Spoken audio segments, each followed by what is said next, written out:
Okay. This year tuko shughuli zote. Siulize tuko gani. Welcome to the shughuli that we are doing here today. That is Biashara Tuesday. This is the 9th of April 2024. And we're joining you here in a chilly morning in Nairobi and its environs. I don't know where you're watching us from, how it's looking like. But please do let us know how you are starting your day. Whether it's chilly, whether it's warm. Do you have your favorite cup of beverage, coffee, warm milk, hot milk, tea, hot water, whichever you fancy, as you join us here all the way to 10 in the morning as we discuss and delve into the world of business, economy, politics, and everything that is there in between. Welcome to KUTV Kenya. We are streaming live from our television stations here on the outskirts of the capital city of Kenya, Nairobi, on this fateful morning of the 9th of April 2024. If you're watching from outside of this republic, remember we will also be streaming live on YouTube, KUTV Kenya. Please do check us out there and leave a comment on anything that you watch here or anything that you'd like to see throughout the show or even in the coming few days. This morning, we are going to highlight a couple of issues. First, President William Ruto has finally broken his silence on three key important issues that have been bugging this republic for the past few weeks, actually for the past few months. Mambo ni matatu, as always, with President William Ruto, who was speaking in West Pokot just yesterday, talking about several issues at the launch of a new factory that is supposed to help towards that construction of affordable housing. Now, first things that he spoke about is that fertilizer issue. The government has once again rejected claims that there is a consignment of fake fertilizer that's being distributed across the country from the government. President William Ruto said the government will take action against those who sold any of that substandard fertilizer to Kenyans. There have been differing statements from top leadership in the government, if we are taking the word of President William Ruto and DP Gachagua, who say just 50,000 bags of fake fertilizer have been in circulation compared to hundreds of thousands, close to millions of those bags which have been delivered to Kenyans. 50,000 from DP Gachagua. Mithika Linturi, the CS for that docket, says only 3,000 bags have been distributed. Only 3,000 fake bags of fertilizer are in circulation, and therefore Kenyans have nothing to worry about. Is this the same sentiment with the farmers who are on the ground, with the reports that we have received and with the investigations that have been carried out by various journalists? We'll be delving deep into the details, which way and who is telling the truth and who isn't. What's the fake of it all? That's the discussion we'll also be having a look at. That is one issue that President William Ruto did talk about yesterday. Fertilizer. Doctors as well. President William Ruto said that we should try as much as possible to live within our means, and is directing this to the doctors who are on strike. Public health facilities across the republic remain deserted as the ongoing doctors' strike enters day 27 today. Medical doctors and clinical officers have been on strike, decrying the implementation of their 2017 CBA with the government, which is yet to take effect since then. And now they are requiring that plus the posting of medical interns from last year be done before they return to work. In Nyeri County, the government there has withdrawn salaries for the striking doctors. In Murang'a County, the governor has issued a warning to the striking doctors, saying that he will fire them as effective of today if they have a very short period or a very short window to return to work, or he will fire them and hire other doctors who he has said have reached out to him requesting for these jobs that the doctors have put aside to join KMPDU in the strike. I just wanted to read something very interesting from the doctors here, and it's coming from Chibanzi Mwachonda. Chibanzi Mwachonda is a former Secretary General and CEO of KMPDU. He says this is a decade of history on Kenya's doctors' salaries. In December 2011, after listening to the plight of Kenyan doctors, the late President Mwai Kibaki increased doctors' salaries by 50% by introducing emergency call allowances of 30,000 Kenyan shillings and an extraneous allowance of a further 35,000 shillings on the payslip. It was all thumbs up. In March 2017, President Uhuru Kenyatta came in and enhanced the doctors' salaries by introducing 20,000 Kenyan shillings health risk allowance and enhancing the call allowance by Kenyan shillings 42,000 at the mid-senior to the senior level, from mid to senior level at 50,000 Kenyan shillings. In April of 2024, this year, President William Ruto has abolished all of these increments by his two predecessors and proposed a 70% reduction in the junior most doctor's salary, and his government is reneging on all the previous legally binding agreements between JOK and the doctors through their union KMPDU. While at it, of course, the president has reintroduced or has introduced 2.75% contribution towards that social health insurance levy and 1.5% towards that housing levy, deductions which are going to be affected on the gross pay of workers, including these doctors whose salaries have been reduced. Actually, for junior doctors, their salaries have been reduced from 206,000 Kenyan shillings all the way down to 70,000 Kenyan shillings. In labor economics, this is not only retrogressive, but it shows that the regime has contempt against its workers. Those are the words of Mwachonda, the former SecGen for KMPD. In conclusion, he says that it's clear that the UHC, the universal health coverage fronted by this regime, translates to a salary reduction for the health workforce while increasing the insurance contribution by its citizens. President William Ruto says that we need to live within our means. The question that I'm going to pose here in the newspaper review section, when I'm joined later on by Kimani Wachira and Dennis Kimani. Two Kimanis joining me here on set to discuss various developing issues within the Republic. The question that I'm going to ask when it comes to living within our means, why is it never starting from the top?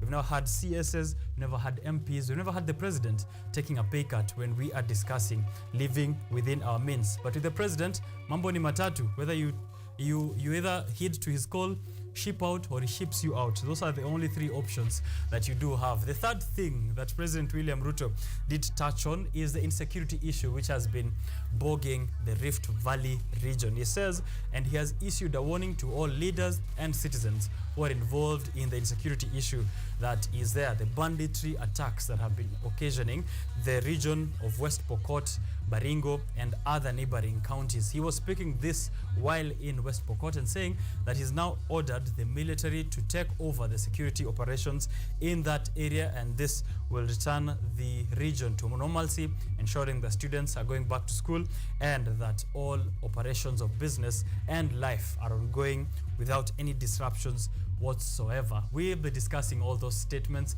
and any pronouncements from the government in the newspaper review section, as I have mentioned there earlier on. One thing that also came up in that launch that is at West Pokot is Narendra Naval, the executive chairperson of the DevKey group of companies, who said President William Ruto requires at least 25 years because, according to him, he's the best president who takes care of business. And of course, that would be the statement coming out of a billionaire who's looking to benefit from the affordable housing project that is currently in place by the government. He owns the steel companies and the manufacturing companies under the DevKey group of companies, and he is happy about it. But are Kenyans? Is this something that we should be thankful for? Because President William Ruto says that this new factory which he has launched is going to ensure there are more jobs for Kenyans, and that we are not relying on importation to do our construction and our manufacturing. More discussions again happening in the newspaper review section later on. Speaking of improving our communities, this morning I'm speaking to a philanthropist, an engineer, and as well someone who takes care of those people around him. Last month in March, he was having a look at people who are living with disabilities and how they can have a good life within our communities. He's trying to see and trying to implore that all of us have a look and try to impact positive change in our social structures, in our environment, in every place of work, and in every place of life. He's a philanthropist, so which means he's doing a lot in taking care of that himself. He'll let us know of his own individual efforts. Dr. Engineer Samuel Kimathi will be joining me here on set. Don't miss out on that conversation. That's as much as I have prepared for you here, and of course other discussions, the developments from the newsroom. KUTV Kenya reporters have something for us, so you definitely want to wait along for that. I'll be giving you those updates in the news updates later on Biashara Tuesday. In the meantime, Do let me know what is happening in your world on those streets. Mathri route, I look at the developments. It's a chilly, raining morning, so definitely the roads are slippery. Let's look at those updates, and then I'll be back with much more on Biashara Tuesday. Remember to tag me and the station on all the comments that you give us on social platforms at KUTV Kenya, at Richard_OKENYE. Welcome to the show. I'll be your host all the way to the end. Let's have fun.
Updates this morning from the roads. It is raining cats and dogs. It's raining like nobody's business in Nairobi and its environs. A common Nairobi plus rain story means that you're going to be stuck in traffic.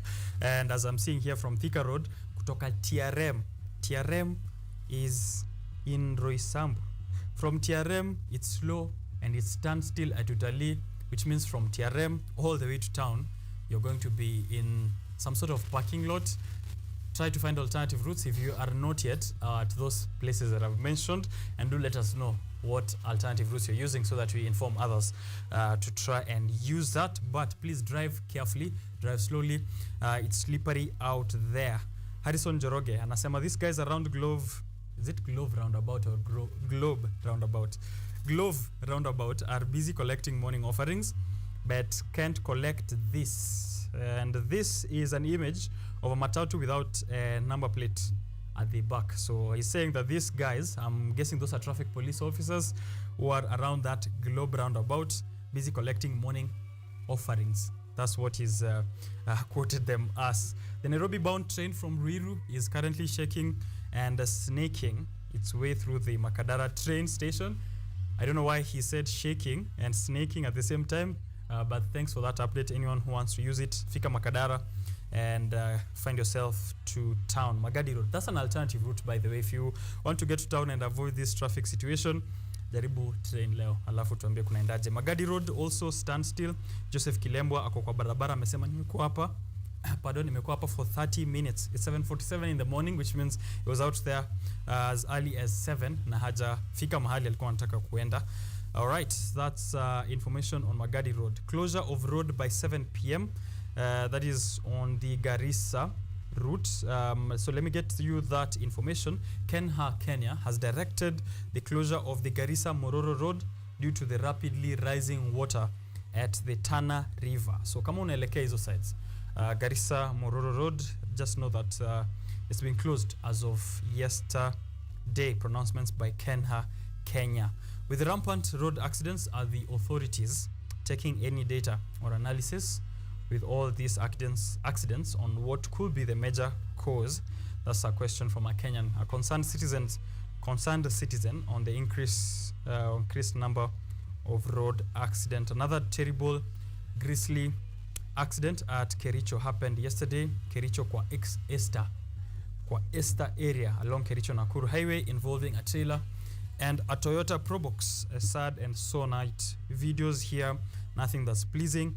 I'll be retweeting that for you to check out and let us know how safe you are out there, whichever roads you're using. It's raining, so please, again, once more, drive carefully. Visibility is definitely going to be affected, so use your wipers as much as you can. Used when parking. Here's information on what your gearbox looks like from PRNDSL. So it's information from Mathri route. Again, I'll retweet it for you to check out. Kwa wale ambao wanataka a few lessons on road usage. more on that accident from Kericho Nakuru Highway. We are sending our condolences to the affected families, and of course a call out to drivers to drive carefully wherever they're going to. Ni standstill from Magadi to Magadi Road to Thika Road to Wayaki Way. The expressway is open for you. I don't know if it's flooding again as it was a few days back, but kama unatumia expressway, please let us know. Keep left unless overtaking. Tafadhali watu wa Thika Road, yeah? 101, keep left unless you're overtaking. Those are the updates I have for you this morning on Biashara Tuesday. We are continuing with more conversations on business. Coming up next is engineer Kimathi. He'll be here to let us know of his philanthropic efforts and what you can do yourself at home to create positive change in the environment that you are at. Leave us a comment at KUTV Kenya. I'll be right back.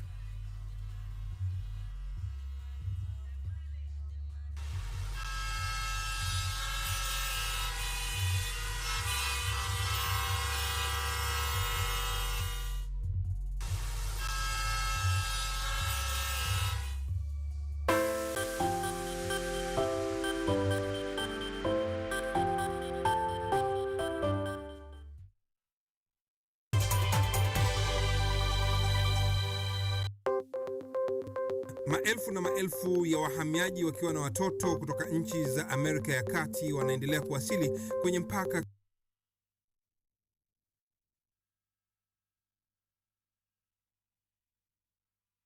kati ya Marekani na Mexico. But folks, I'm going. Thank you very, very much. I appreciate it. Thank you. Ni habari kutoka pembe zote duniani. Pepo pasi vuguvugu. Pepo pa ni idea. Tazidi ananyonya, hanyonyi vizuri, anakuwa hayuko comfortable. Jeshi la Jamhuri ya Kidemokrasia ya Kongo linapambana na waasi wa ADF.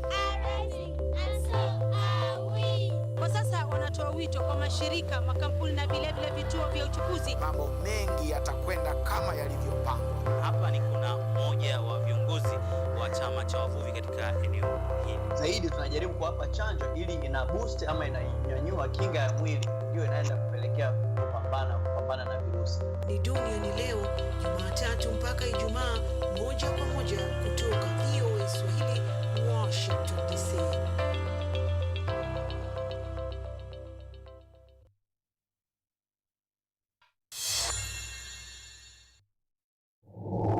You need to look for high quality friends. I'm from Kingston, Jamaica, you know Portmore. That's my village. Sanga tu chini hapo ukinyevia ukikatia mademo akipita. Naweza saa hii nimekuja kukopesa choo.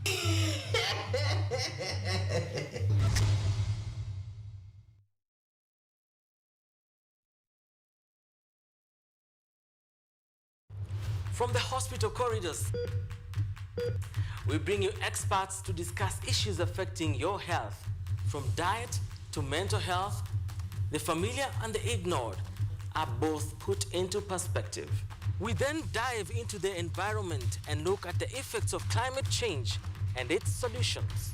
Join me, Mutegi K. Martin, every Friday at 9 p.m. as we learn on how to better our health while taking care of our environment.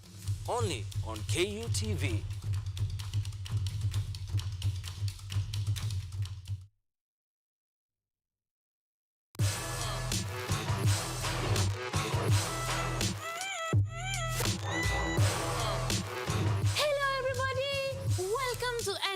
Where we ask the coolest questions in science.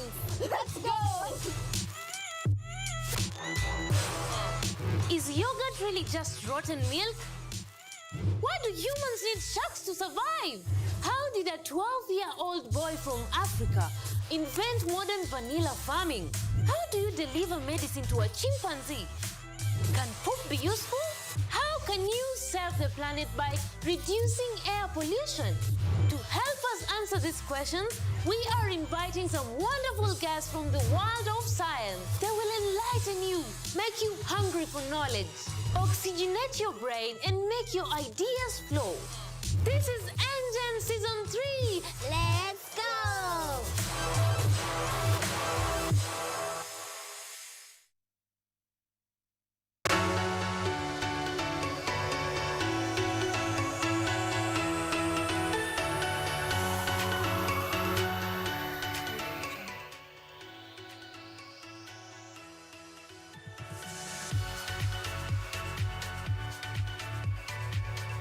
Get ready to kickstart your day with the most exciting morning show around. Tune in to our dynamic and entertaining program where we keep you informed, engaged, and entertained from the moment you wake up. From breaking news and current events to music, fun, and out of the ordinary stories, we've got you covered with a mix of interviews, games, and special segments. You never know what's in store. Join us every Monday morning and Tuesday morning for a fun and fascinating way to start your day. Don't miss out on the action. Tune in now and experience the excitement for yourself. Only on KUTV Rise Today from 7 a.m. to 10 a.m. Start your day with us.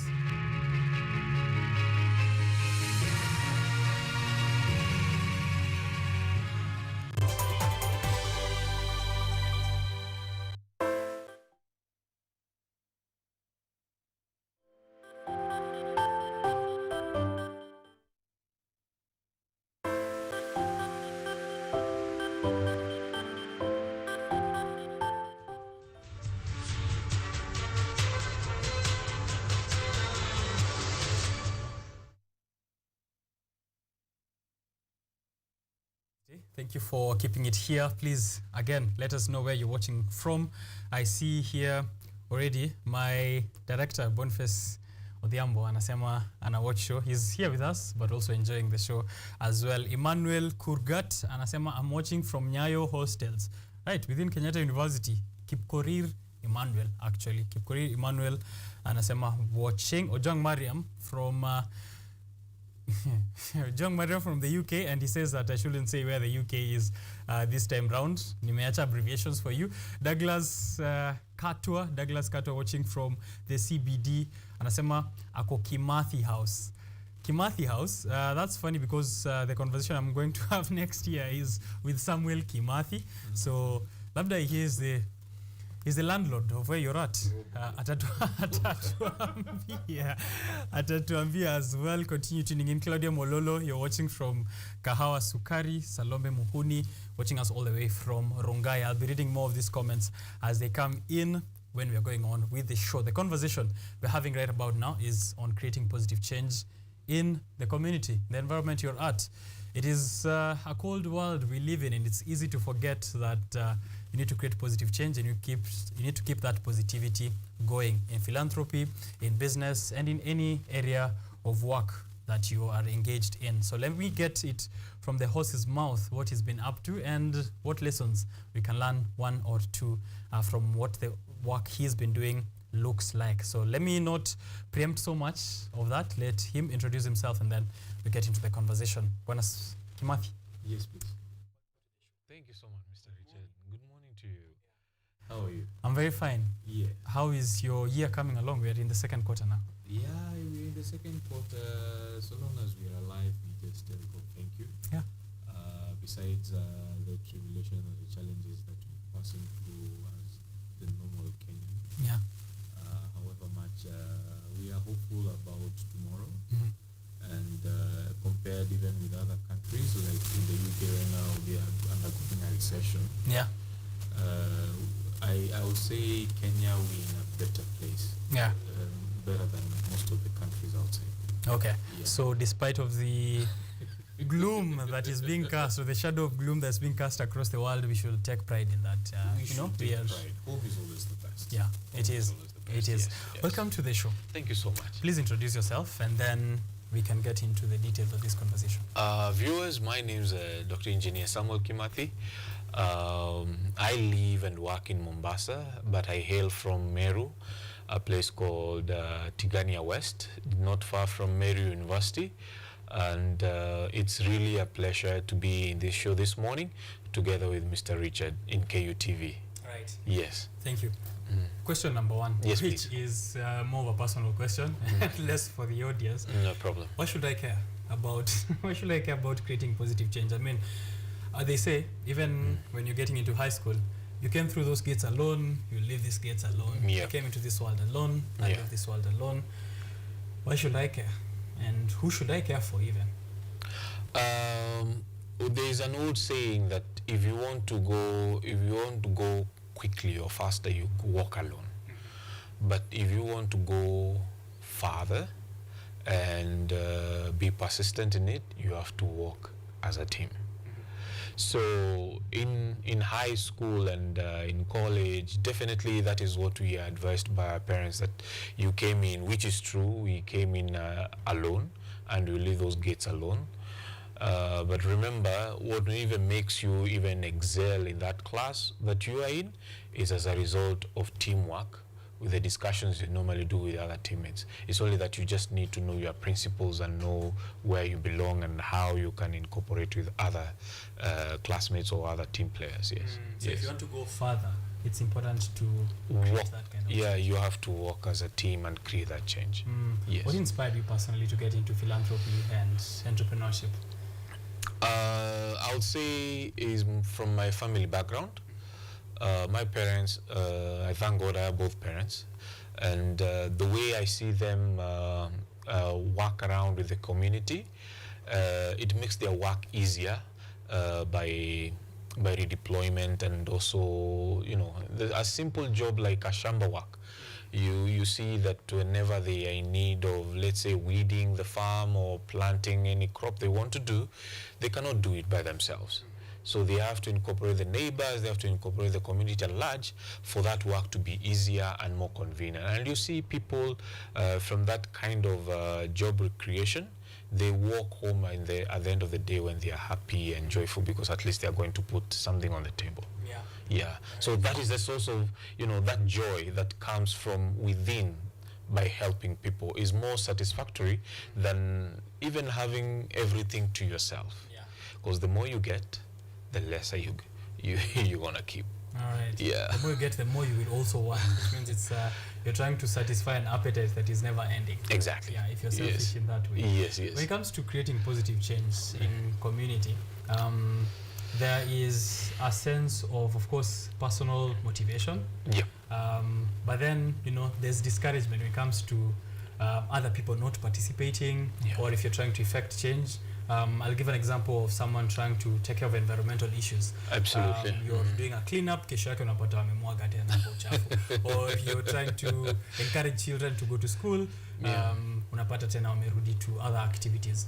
How can someone keep that spirit up still, regardless of what is happening? As you've said again when we're beginning the show, is that there's gloom across the world, but we should take pride in that there are good things happening within our republic.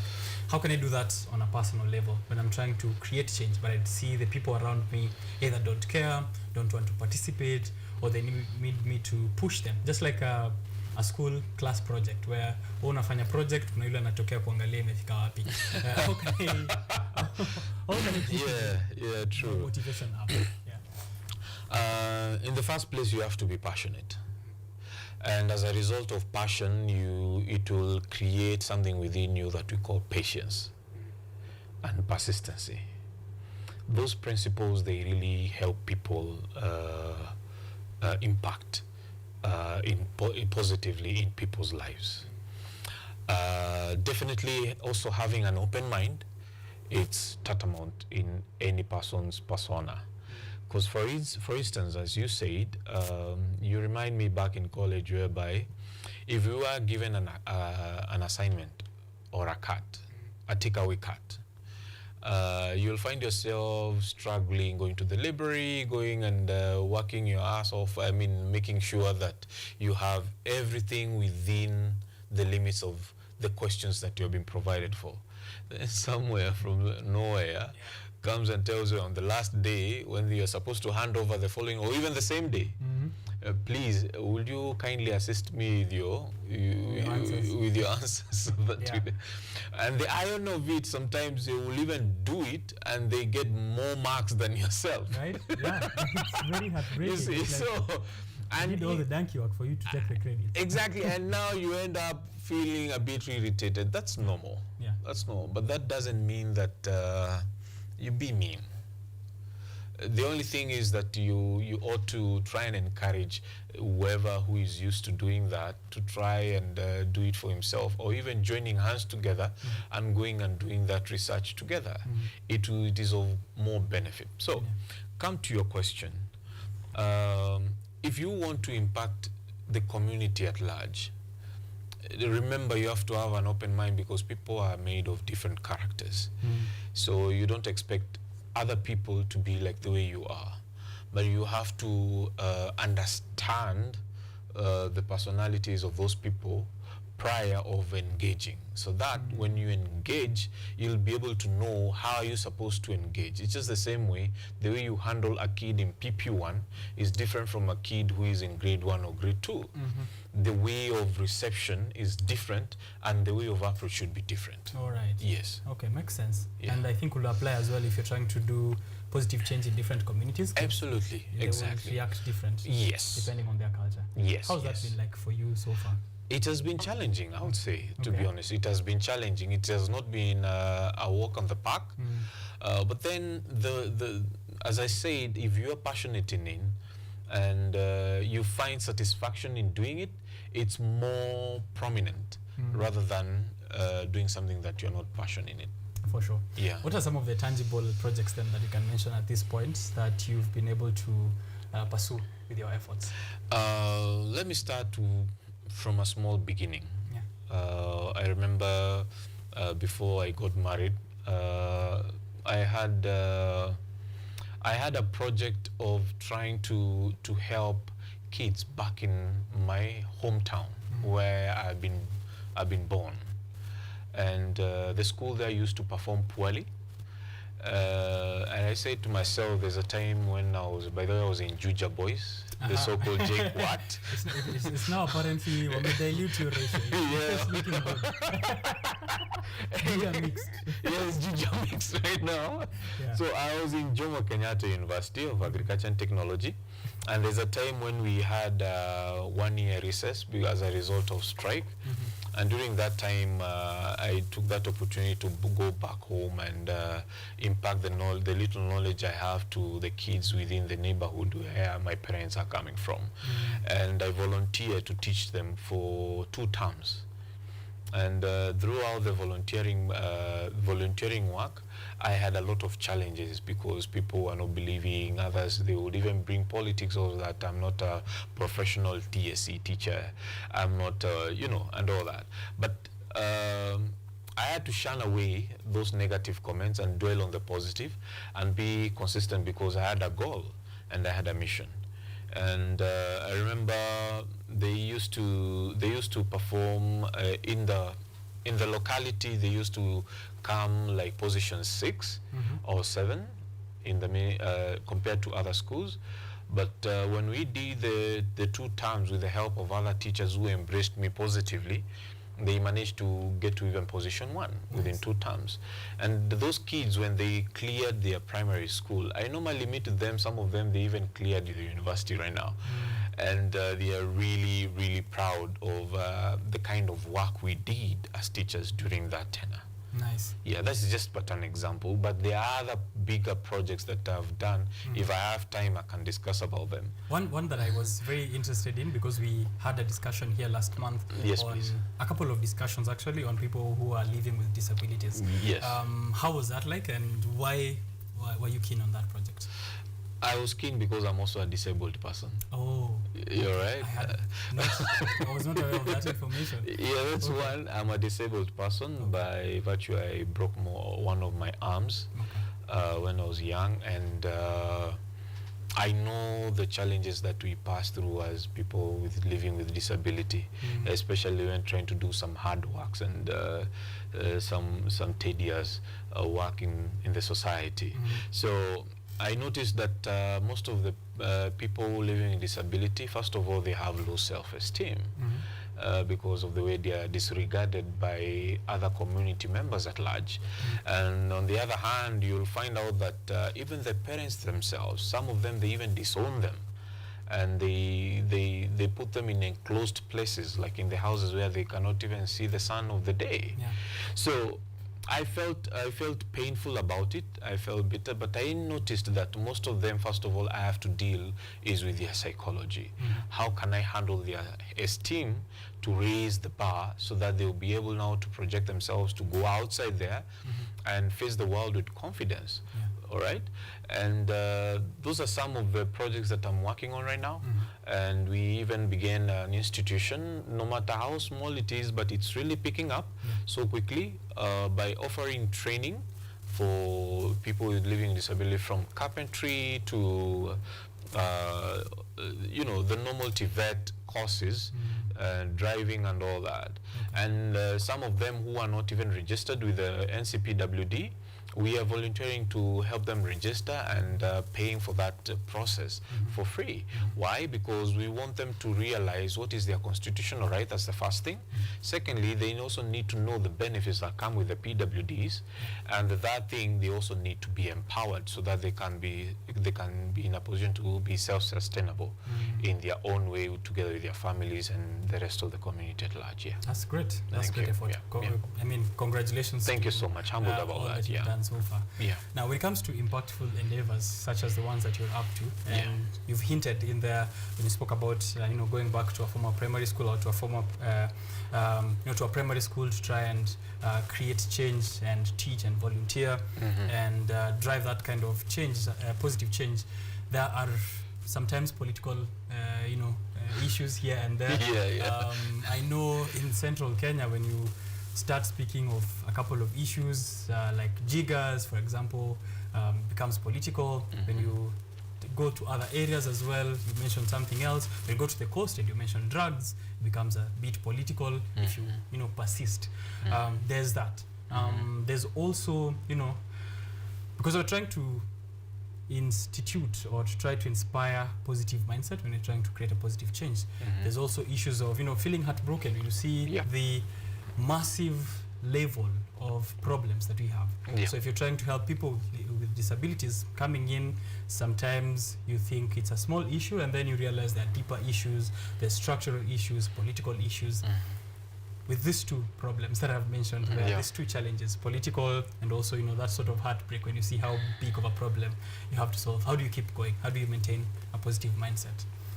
Let us begin with a political point of view. With the political politics, it has been defined in a different way, especially in Africa. Politics, when you go in the European countries, it plays a different role compared to the way we handle it in Africa. Politics in Africa, it's more of a game of chess. So we gamble around with people's lives, we gamble around with people's resources, we gamble around, you know. But in the European, they use it as a conveyor belt to be able now to address the issues that are really affecting their citizens in their own countries. Now, with the political world, I would say that yes, I faced a lot of challenges in the political regime, especially when you're coming to the rescue of a community at large. They will call you names. They will tell you you are after a seat and all that, and they will even try to jeopardize the work you're doing in one way or another. So what has kept me moving is by placing myself strategically in every move and every motive that I do, bearing in mind my first priority is honesty in helping people. The moment you realize you're not helping people for your own benefit, but you are helping people for the glory of God, allow me to do that, for the glory of God, and you put God first in everything, and you ask for his strength and his guidance, definitely, in one or another, because the politicians, they are all humans. They cannot supersede the power of the Almighty. So at the end of the day, they will attack the way they want to attack you, but eventually they won't succeed because there is someone who knows your heart deep within yourself. And what makes even the NGOs lose some trust in us as Africans is with the level of dishonesty, because we ourselves, we are not really interested in helping Mr. Richard who is my neighbor. What I'm interested in, I need to just give a plastic show that Richard is getting some assistance, but in the actual sense, I'm the one who is benefiting myself. Yes. That is the problem. Yeah, that's the for the sake of publicity, and that is really affecting us in general. Yeah. Right. So we need to have some level of honesty. Yes. When it comes to that, and also to keep going despite of any political hurdles. Precisely. Yes. Right. Yes. What about the heartbreak? Seeing how big of a problem we have. Sometimes even problems you look at and realize you cannot solve within your own lifetime. What motivates you to keep trying to solve that? I would say a heartbreak is just like take a heartbreak like a challenge in life, and in this life definitely we face challenges, but the most important thing is to learn from those challenges. So whenever you have heartbreak, try to revise yourself, get to understand why did you have such a setback, or why did you have that heartbreak, so that now in the next phase you'll be able now to know in which method or which criteria you're supposed to approach the same issue, but in a different approach. Okay. That will keep you moving, and the results you'll get will be different, and they will be much better than the way you got them previously when you began. Okay. Yeah. Engaging communities and stakeholders, very vital for that kind of development Yes. that you're trying to achieve. Yes. How do you really support and motivate involvement in the communities that you pass through and in the places that you do philanthropy? How I rally, how I maneuver it is that one is by showing what you're capable of by yourself. Okay. Your level of confidence, remember, and your mode of approach, your sincerity in everything that you do, and whenever you approach anyone for help, I say it again, you have to have an open mind. Don't be nagging, but at the same time be consistent and affirmative in what you're pursuing. Eventually people will embrace it, and once they embrace it and they see the benefit behind it, it becomes much easier to mobilize even the more. Remember, it's just like a job prescription. Whenever you get a job and you perform well, what makes you grow is the point of reference. If you have got a good referral, then you move forward in a very tremendous and a positive way. Okay. Yeah, and never fear politicians. Never fear politicians. There's nothing they can do. They are mere mortals. Give them the respect that they require or they deserve.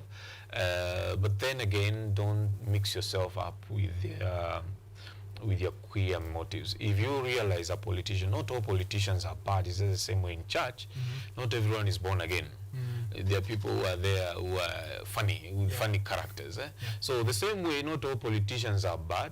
There are politicians amidst the same politicians who are good and who have the mind of the people, rather than the way we are used to seeing the ones who are so loudy. Their interest is just to themselves and their own personal families. Okay. Yeah. How do you measure impact for the projects, charity that you do? How do you see whether you've been effective to move on to the next issue or to come back to it? We normally conduct a questionnaire or a survey. After we do any project, we go person in person to try and liaise with the people affected and see if there is any positive change that has happened to them and their level of satisfaction. If we realize that there's some hiccups here and there or some dissatisfaction, now we try and correct them and see how we can make them better for the next phase. Okay. Yes. You're saying that we need to realize that we can become something that, or we can become part of something that is greater than ourselves. Yes. When it comes to such level of projects, it's easy to get lost, to get lost in the process, in that maybe you want to feel like, and I'm saying this from my own point of view. No problem. This is not you. This is just me. It's easy to get lost and feel like you need to feel a sense of success. Let's say we're doing a cleanup or we are trying to help kids in a foster home. there is that somehow I need to feel successful at the end of the day. And you're trying to say that you need to become part of something that's greater than you. How can I have that kind of thinking when I'm approaching change or trying to create change? How can I dissociate myself from the larger success and, you know, ensure that the project is outside of me? It's not something that lazima ikuwe ati ni Richard, ilikuwa ni Richard alifanya hii, ikuwe ni kazi ilifanyika, my name is outside of it. How can I become part of something that's greater than me? You have to have a good team with you. That's the first thing. Secondly, in my little experience, you ought to point out areas that require changes. And when you point them out, for example, if you go to a foster home and you'll find that the place is clumsy, so what you're expected to do is try to tidy that place. And in the process of tidying that place, let them see the difference between the way it used to be and the way it is right now. And then come and visit them after some time. Remember, this is teamwork. So make sure that the responsibility you play and even the wordings that come from the speeches that you give and the meetings that you do, it is not a one-man show. It should be a teamwork. Let you speak, let your team members speak, let them contribute and share their ideas in order, because we are all learning. And learning is a process. And you cannot do it alone. You just have to do it as a team. So, and again, I like the way the Chinese normally operate. Chinese, they don't like taking credit to themselves. You go to a Chinese and the Chinese helps you on something that you are really stuck on. You try to go back to them and to tell them thank you. They tell you, no, meow, meow, meow, meow, meow. You know, that's how they say in Chinese. Meow, meow, meow. It is us, not me. It's not about me. So the moment you teach yourself not taking credit, it's more satisfactory when you go home with your teammates, because even your teammate will also feel the same feeling that you're having. Again, I say it again, it's always good to revise what you have already done. Whenever you impact as a team, if this is a foster home, you have done that, next time come, see if they have maintained. If they have not, then try and introduce like some small rules and regulations on how it can still maintain whatever you did the last time you're there. All right. I hope I have answered your question. Yes, you definitely answered. Try to, you know, give less speeches on my own and allow other people. Taking credit to yourself. Credit to myself as well, yeah. And share that success with everyone, really. Because yes, please. It's supposed to be a community project, yeah? Exactly. What areas have you been very keen on? Because there's a lot that we can touch on when it comes to creating positive change in community, but in which areas specifically are you mainly concerned with? I'm more concerned with employment. Okay. I'm more concerned with employment because I believe in empowering people. If we want to even make our country grow, we need to learn how to empower people. I'll give you an example because I used to be during the time of Moi. Yeah, I was there. And I could see what Moi used to do. Okay. And when Kibaki came in, we saw a different country. And the secret behind it, the first term of Kibaki, he really concentrated himself in empowering people. During Moi time, taking a loan was really a problem because the rates were very high. You could get a loan at 40% interest rate per annum. That's a lot. During those days. So it's like 12. When Kibaki came, remember, it went down to 8. Okay? Yeah. Why? He wanted to encourage people to take loans, not to service their lavish lifestyle, but to create employment. And by then I used to work at the port of Mombasa.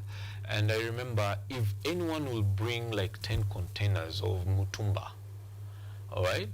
And he gives enough sufficient evidence that he's going to go and create with it job employment for people.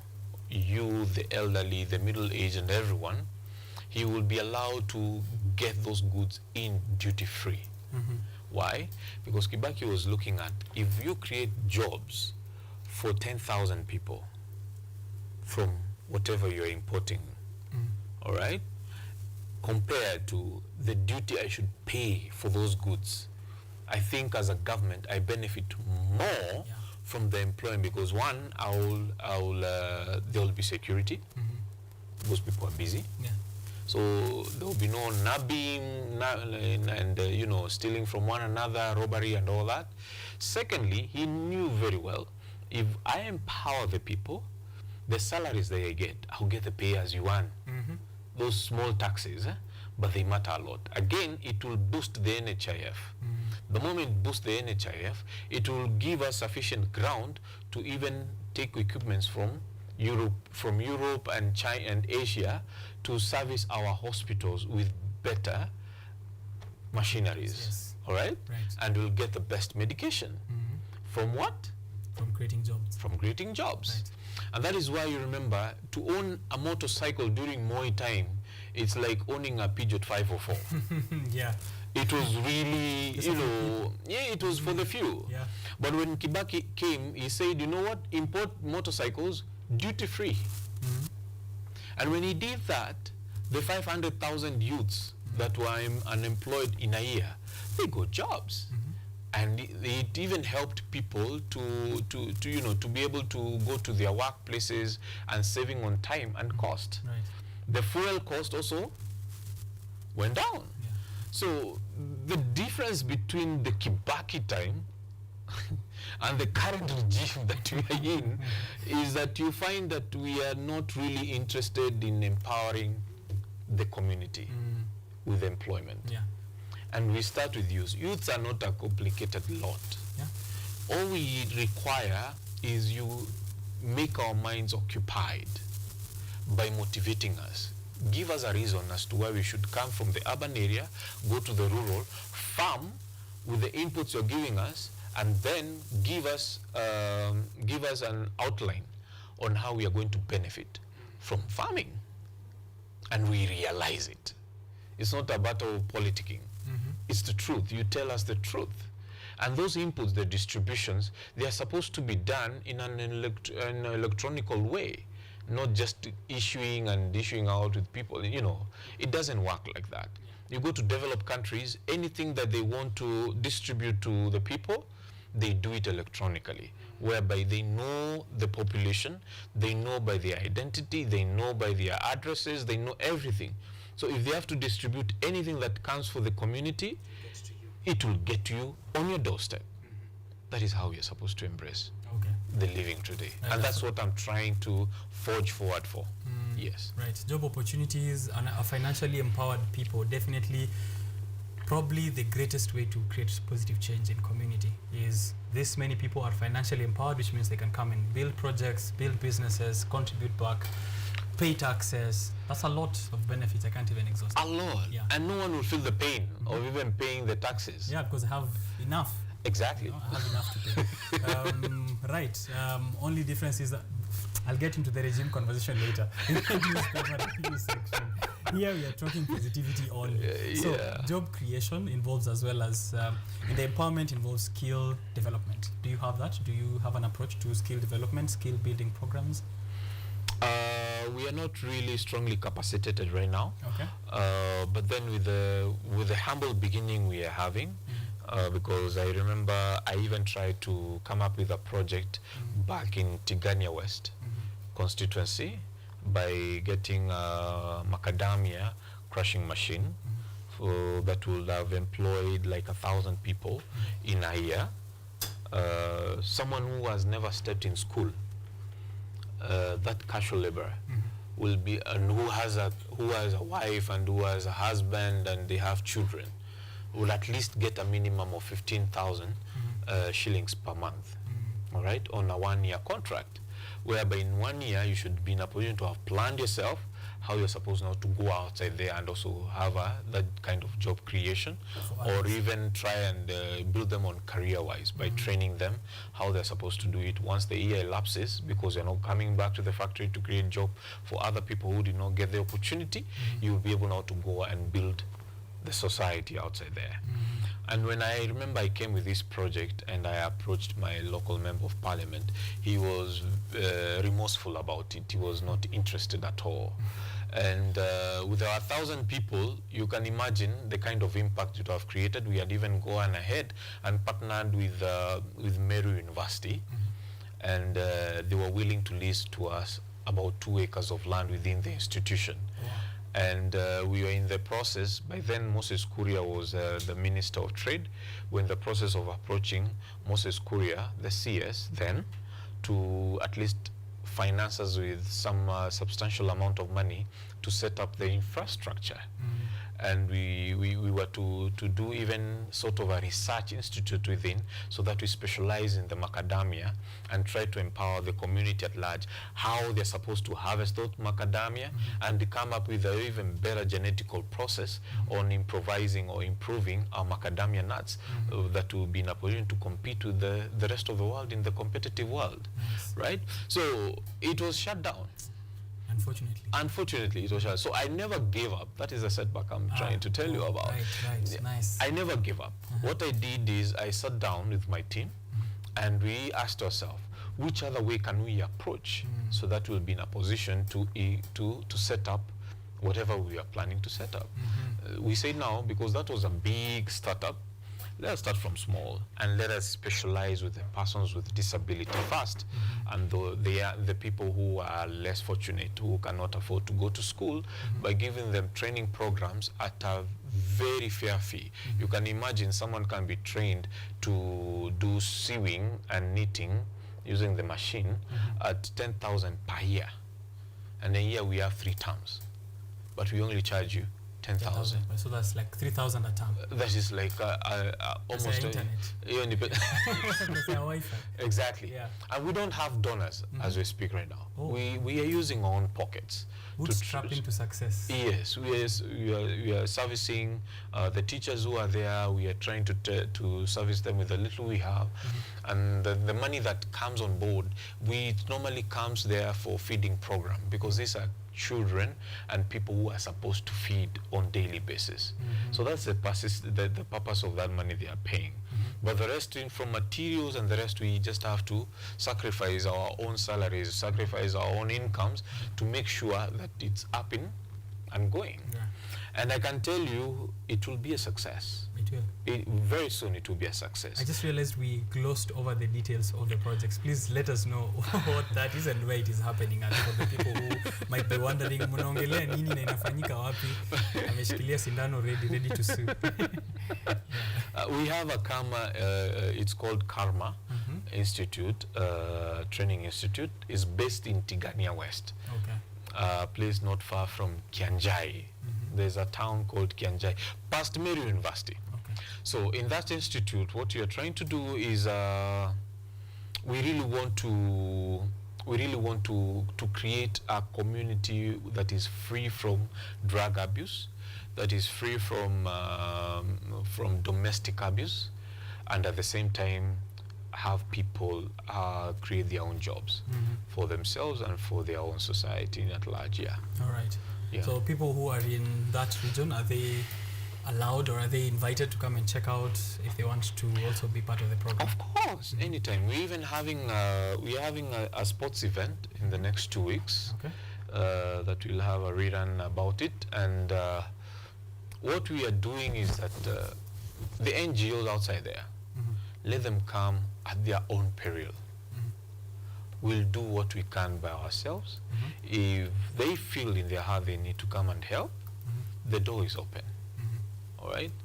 But because of the reputation that we have created as Africans, it becomes difficult to approach. Reputation of dishonesty. Yeah, the reputation of dishonest. So we rather move by ourselves and be self-sufficient and self-dependent with the little that we have. And I think that is what is happening in West Africa. They are trying to embrace that culture of appreciating the little they have and working towards a better country for themselves by growing what they have. Okay. That is the motion that I'm also carrying with me. Okay. Yeah. A like to hear maybe one success story of maybe one person, an example, just someone who went through the program or someone whose life you touched and, you know, something happened later and now where are they today? Just as an encouragement for people who are out there. We have a gentleman who is a member of PWD who uses crutches to walk, but he didn't have any kind of training, but he was passionate in engineering of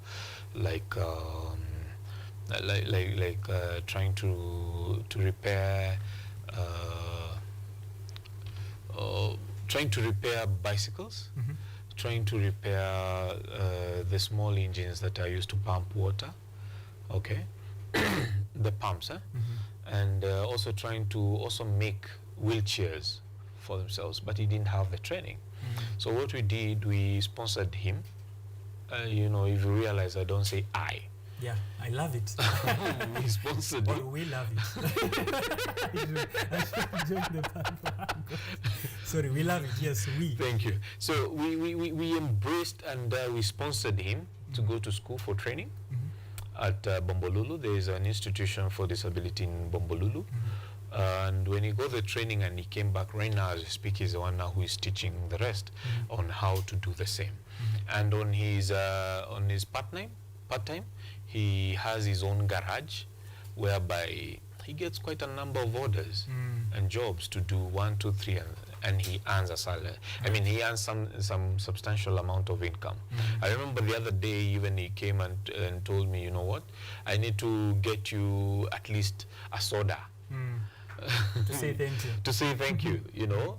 And when I mean a soda, I don't mean money. I mean literally. Literally a soda. Literally a soda. I felt so proud of it, and I said, yeah, that is the kind of impact we want to see in our society today. Yeah. Right. That's truly inspiring. Thank you so much. Your insights and experiences, very enlightening.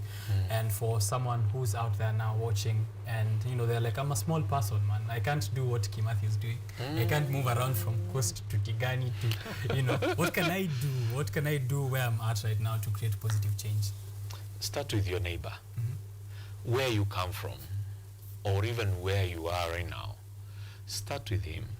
Try to note if there is a challenge in your neighborhood and how can you move around. Like, look like someone who is crazy. Get like 2 or 3 friends. You know, say, you know what, today we just want to collect some rubbish within the estate. It may look awkward or odd, but that's a good start. Yeah. Because eventually with consistency and persistency, it later on grows to be a very big team, like what Kagame did in his country, Rwanda. Yeah. The cleaning up activity. The cleaning up activity. He started by himself with his wife and his kids. And slowly by slowly, it built his name. Yeah. And he's the politician he is today. Right. Yeah. Definitely. Yeah. Comments coming in from Ian Mulei, anasema interesting conversation. Kalitso Nyagwa, lovely show, watching from Taptengele. Taptengele ni huko wanafinya nini? Dollars zinatoka. Job ziko huko mingi sana. Thank you, Kalisto Nyago. Mugeni Nelly, interesting insights from the philanthropist tuned in from Kahawa. Emmanuel Korir, who was watching from Nyayo hostels within Kenyatta University. Anasema, mimi ndio niko na shida. How do I create positive change? So, for someone who's a comrade like him, yeye anasema yeye ndo anahitaji usaidizi. So, how does he do positive change when he needs positive change himself? Is it possible? Yes, it is possible. He reminds me when I was in first year, by the way, you used to buy food called Ronaldo. Ronaldo, it's 9 bob. Or Ronaldo 09, like the player. Yeah, like the player. So during that time, we used to eat ugali or 5 bob and cabbage, plain cabbage, or 4 shillings. Wow. And you're good to go. All right. And if you will be in a position to afford at least some eggs, scrambled eggs, then you're a rich man. So, to answer his question is that it all begins with helping people what you can. Like for instance, you may walk around the institution and you realize someone lacks something. Okay? Like even a pen. You could be even having 3 pens. by the fact that you have assisted that person with one pen, that's a step. You have passed it on. And remember, this is biblical. All right? And even the Quran speaks about the same. So what I would say is, start with yourself by embracing others. With a little, you realize that you're even much better than someone somewhere. You may think you are the one who is really facing a lot of trouble, but move around. You will notice that you are much better than someone somewhere. And you will try now to see how can you be able to help that person with the little resources that you have. The moment you start that, it becomes a behavior. Eventually it becomes a character within you. Yes. So Emmanuel, tafadhali, buy 5 Ronaldos. I don't know. I don't know if in KU there are Ronaldos. Right now life has really gone high. I know Nyayo. I used to visit KU when we were in JKUAT. Yeah. We don't want to get into the details of please don't. But yes, Emmanuel, you can buy like lunch for 3 people in the hostel. I mean, that will take you like 30 shillings maybe, and then a donut. Ngumu, you know. Mtu ana whistle chai asubuhi unamrushia ndazi moja. That's how you And to be biblical, as you said, the more you give, the more you get. So you'll never lack. If you feel like you're the one who needs this help, just start by giving out help, and then eventually it will trickle back down to you. And follow intuitivity. Your instinct. Follow intuitivity. Don't be extravagant in giving. You may end up suffering. Okay. Don't give and give without also having some approach to it and strategy. As you said, also trying to create positive change. Go back to the drawing board. Look at what you're doing, if it's working, and then come and redo it or change it effectively. Now, looking into the future, how do you intend to expand your efforts to other communities further than what you've been up to right now?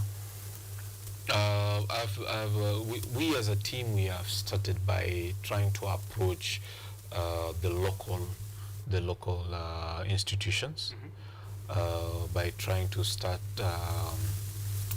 by embracing extracurricular activities. And with these extracurricular activities, it creates that kind of network and bonding between the people outside your jurisdiction, and it makes people also have an open mind and an open heart, and they will be able now to learn new things from that. So, for example, the games that we are not having those games just within ourselves. We have invited some people from the neighboring community. We are also planning for a major event in the course of this year that we are looking forward with partnering institutions like Daystar University, Strathmore University, hopefully also Kenyatta University. It will be in a position. And when I say that, I know Meru University is already within the one that we have there. And we'll also have quite a number of big entities. Like we are trusting in God that we'll also be able to get the First Lady of our country in that activity, so that she'll be able also to mingle and interact with people with disability. We are also looking forward to also have the government spokesperson in the same event. So this is part of the growth we want. And when we are approaching them, we are not approaching them with the mentality that we want any support from them. We just need their presence, so that the people who will be involved in this activity, they will feel encouraged. Remember, what you have to work on a person with disability is the self-esteem. The moment you work on the self-esteem, then the rest just places itself automatically, yes. They gain the confidence, and correct. Now they're empowered to... Exactly. You can imagine when they have those big people and they did feel with that person when he goes home. Feels like they are empowered now, and correct. Positive change imewafikia. Exactly. Kabisa. Steve Kimathi, doctor, engineer, philanthropist. Kimathi, conversation has been very insightful, and we are trying as well to ensure that everyone out there is dedicated to truly making a difference. And truly, by truly I mean to be honest. You've mentioned something here, which is we try to be as honest as possible. The spirit of dishonesty brings us back when we're trying to create positive change, kwa sababu pia unaharibia wale wanakuja baadaye. You realize if you were dishonest and the community you're trying to help realize the dishonesty, someone else who's genuine comes along later and it's like, huyu jamaa tena ni zile clean up kama wale wengine. Yeah? Huyu jamaa tena job opportunities na wale wengine walituswindle, right? So let's try and be as honest as possible. Dr. Kimathi, if there's one takeaway that, or if something that I've missed out in this conversation to our audience, please, I'd like you to do that on this camera. Dear viewers, I would really encourage that let us understand that the country we are living in, despite the challenges that we are passing through, the challenges are everywhere in the world. The moment we learn to appreciate where we come from, our ethnicity, and how we move and how we do things in our country, that is the beginning of us now creating change, not only within ourselves, but into the whole country at large. Another thing I'll ask is that we are the ones who made a choice during the 2022 general elections. Let us allow the leaders that we have, starting with our beloved president, to do his work, and let us see how it happens, because there's time for everything. And for everything, there must be a beginning and an end towards it. But what we're asking for, let us concentrate on how we can impact one another. Remember, the president will not come in your house and give you food. You're the one who will have to go outside there and try and get yourself a job, create jobs, and also embrace humanity and embrace to help one another and impact other people's lives. Thank you so much. Thank you so much, Dr. Engineer Samuel Kimathi. Just final comments here. Red Tana, very informative. Emmanuel Masinde, nice conversation. Douglas Katwa, haujamuuliza swali ya Kimathi House. Si yeye. Relax. Thank you for joining in for that conversation. Wilfrida Murenga, always looking forward to Biashara Tuesday. Very informative and thoughtful as well. I had seen a comment from Favor, but I don't see it yet. I'll check it as we continue with the show. Just one last thing for anyone who would like to, I don't know if you're open for that, collaborations in communities, people would like to reach out to you, joining in the efforts. Is that something that you're open to, and how can they reach out? On the side of the level we are right now, we are working on volunteership. So anyone who wants to reach out to us, we go and work and help these people, these vulnerable people, the people living with disability. Believe me, the door is open wide and wide. But eventually, definitely with time, we have those considerations of that if we get more muscles and more resources, we will have to employ people on permanent basis, so that now we make sure that these people are well helped, not only within our community back in Meru, but even in the whole country at large. Okay. Yes. So reach out on his social platforms? Yes, please. Okay. Yeah. Engineer Samuel Kimathi. Yes. Asante sana for creating time for me this morning. Thank you so much, yes. Mr. Richard. This has been truly am humbled, and I appreciate you. Yes. This has been a lovely conversation. Yes. I'm inspired to create change in my community. Thank you. For sure. Thank you. Taking a short break, and then when I'm back, I have Dennis Kimani. I also have Kimani Washira for that conversation on the dailies. What is happening in our world? We are trying to create positivity, so we look at the headlines, what has developed in the world of politics and in the world of business. We'll have that conversation on the hashtag Biashara Tuesday. Don't go too far.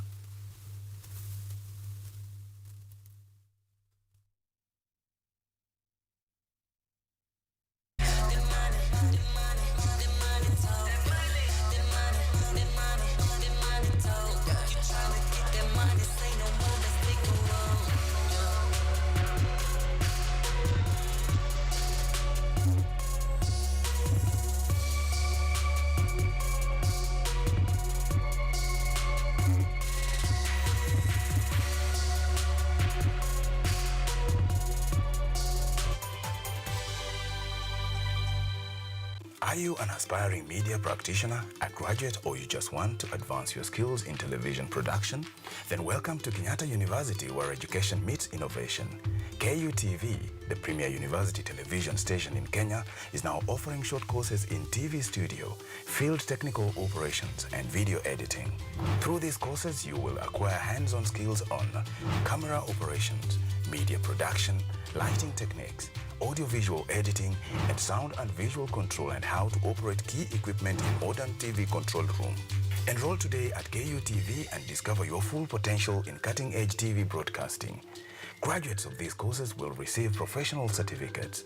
For more information, visit our offices at KUTV Studios or call us on 020-870-4252 or 020-870-4255 or SMS us on 0739-110-544. KUTV, a new experience.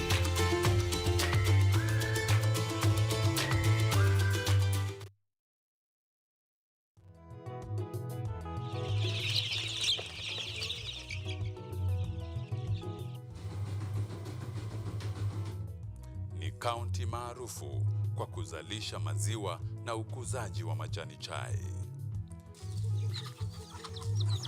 Pia, serikali ya kaunti inawahimiza wakulima kukumbatia mitindo mingine ya kilimo kuzidisha mapato.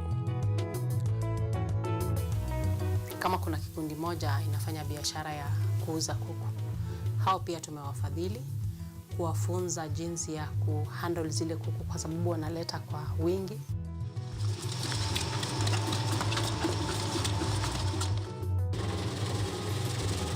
Haya yote tunakuletea katika Boresha Kilimo, toleo la kaunti ya Bomet. Kilimo ni nguzo kubwa kwa ujenzi wa taifa.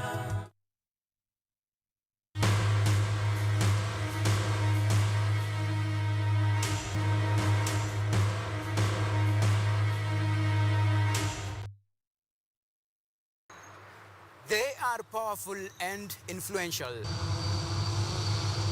They make decisions in politics, education, finance, agriculture, health, sports, and all aspects of human life.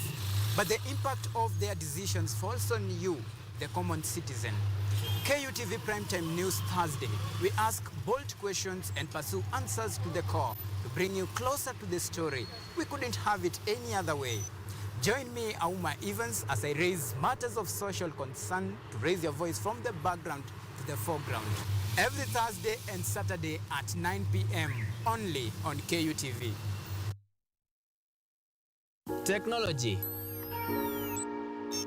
science, innovation, ICT and research. These are the ingredients upon which the solutions to the 21st century problems are founded. In a world that is rapidly changing, it's all hands on deck to ensure a balance in all fields of life.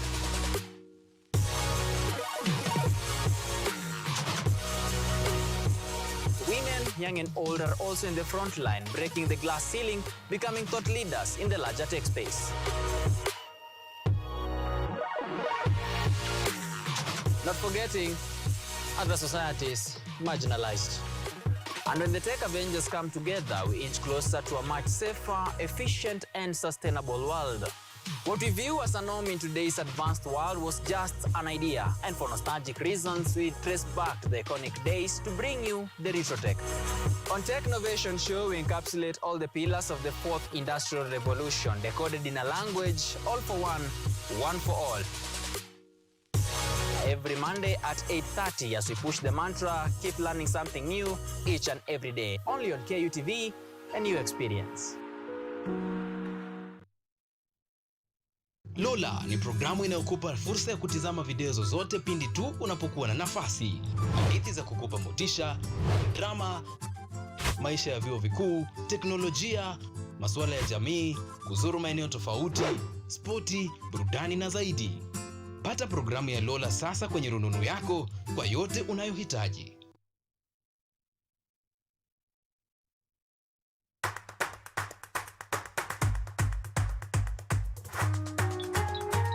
What are some of the ways through which you can develop these skills so that you are comfortably fitting into the job? You have to put yourself in positions where you are uncomfortable in the sense that you are not clear about what to do.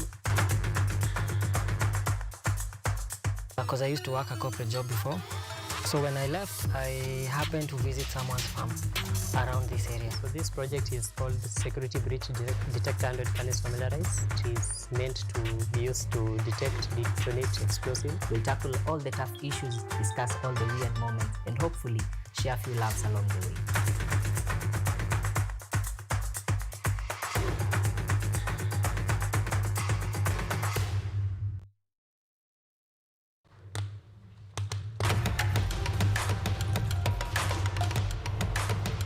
Access to knowledge,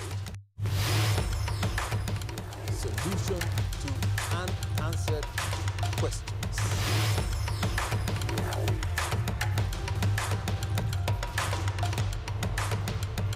Guidelines to pursuing your rights and repossessing your property, intellectual or material. This and more only on Law Matters.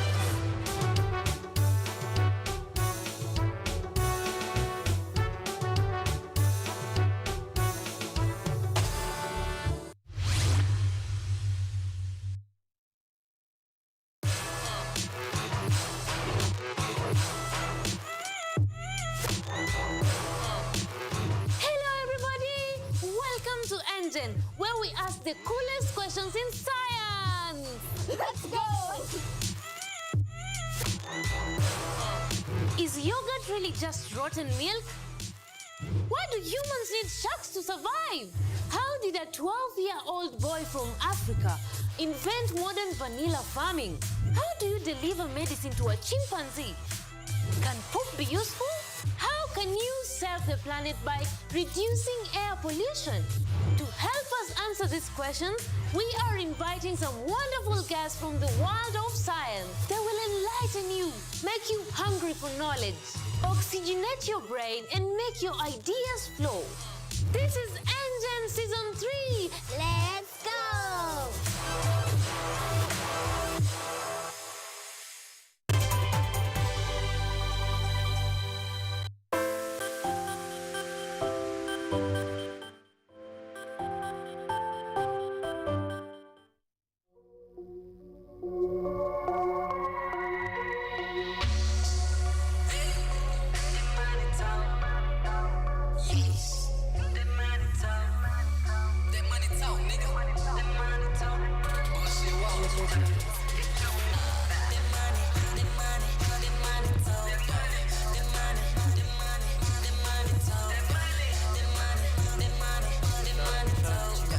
Hashtag Biashara Tuesday on all social platforms. Leave a comment there.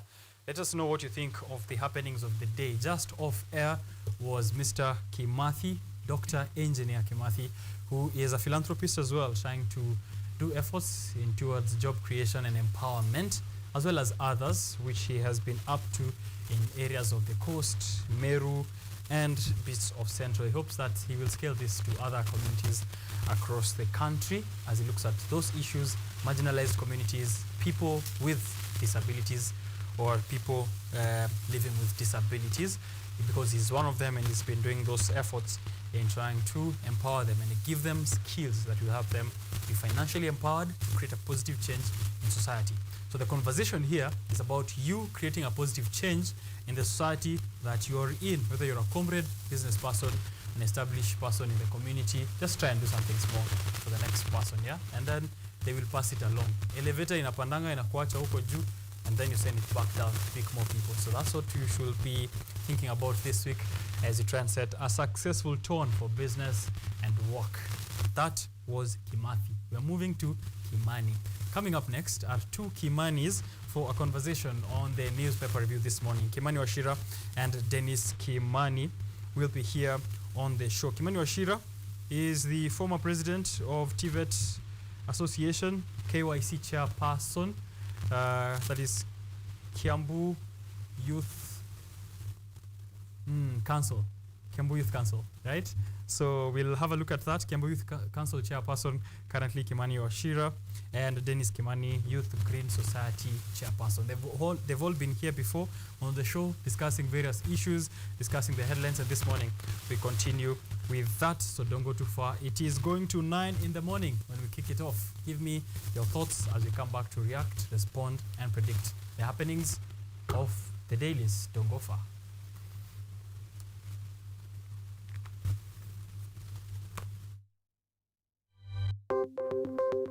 Maelfu na maelfu ya wahamiaji wakiwa na watoto kutoka nchi za Amerika ya Kati wanaendelea kuwasili kwenye mpaka kati ya Marekani na Mexico. But folks, I'm going. Thank you very, very much. I appreciate it. Thank you. Ni habari kutoka pembe zote duniani. Pepo pasi vuguvugu. Pepo pa ni idea. Tazidi ananyonya, hanyonyi vizuri, anakuwa hayuko comfortable. Jeshi la Jamhuri ya Kidemokrasia ya Kongo linapambana na waasi wa ADF. Kwa sasa wanatoa wito kwa mashirika, makampuni na vilevile vituo vya uchukuzi. Mambo mengi yatakwenda kama yalivyopangwa. Hapa ni kuna mmoja wa viongozi wa chama cha wavuvi katika eneo hili. Zaidi tunajaribu kuwapa chanjo ili ina boost ama inanyanyua kinga ya mwili, hiyo inaenda kupelekea kupambana na virusi. Ni duniani leo, Jumatatu mpaka Ijumaa, moja kwa moja kutoka VOA Swahili, Washington DC.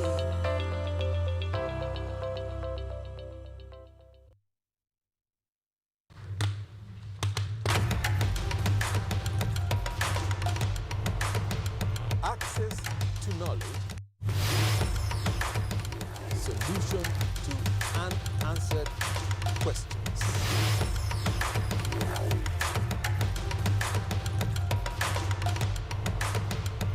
Guidelines to pursuing your rights and repossessing your property, intellectual or material. This and more only on Law Matters.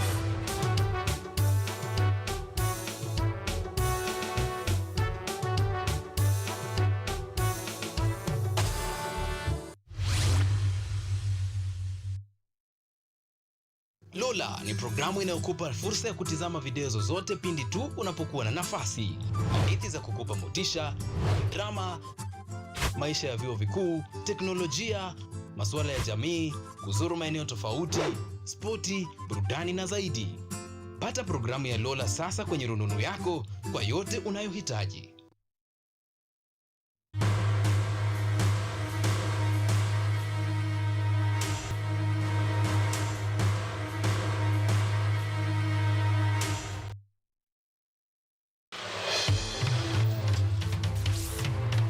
Tunachimba hadi mizizi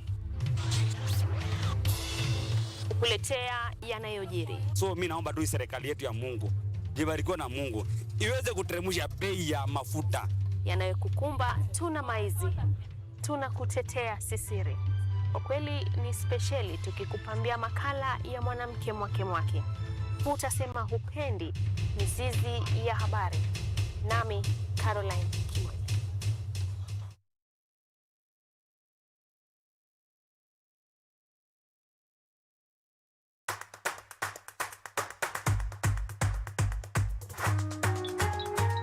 What are some of the ways through which you can develop these skills so that you are comfortably fitting into the job? You have to put yourself in positions where you are uncomfortable in the sense that you are not clear about what to do. Because I used to work a corporate job before. So when I left, I happened to visit someone's farm around this area. So this project is called Security Breach Detect and Can Familiarize. It is meant to be used to detect, detonate explosives. We'll tackle all the tough issues, discuss all the weird moments.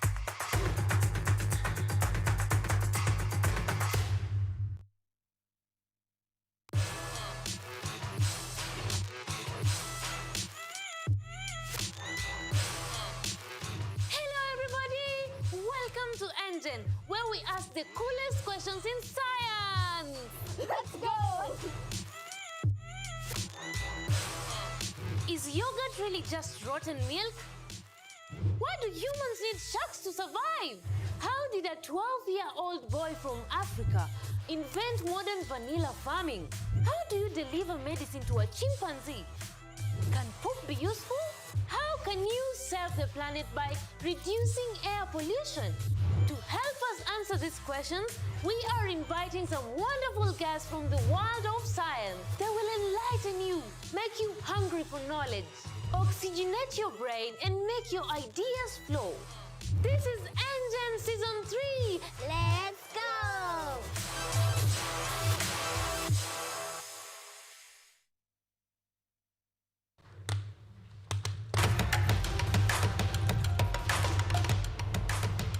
Access to knowledge. Solution to unanswered questions.